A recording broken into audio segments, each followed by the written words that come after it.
हमरा शिव गुरु के चरण में धाम हो दूसर धमवा का करबो। हमरा गौरा माई के चरण में धाम हो दूसर धमवा का करबो। जब हम शिव गुरु के चरण पकड़नी, जब हम गौरा माई के चरण पकड़नी, हमर होई गईले कायावा पवित्र हो दूसर धमवा का करबो। हमरा शिव गुरु के चरण में धाम हो दूसर धमवा का करबो।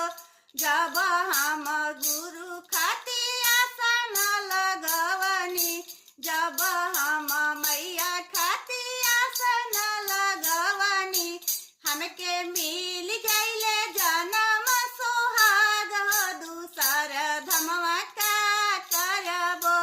हमरा शिव गुरु के चरण में धाम हो दूसर धमवा का करबो।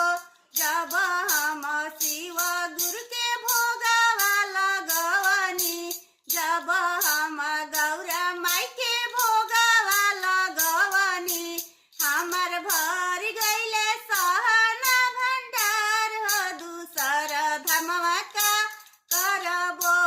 हमरा शिव गुरु के चरण में धाम हो दूसर धमवा का करबो।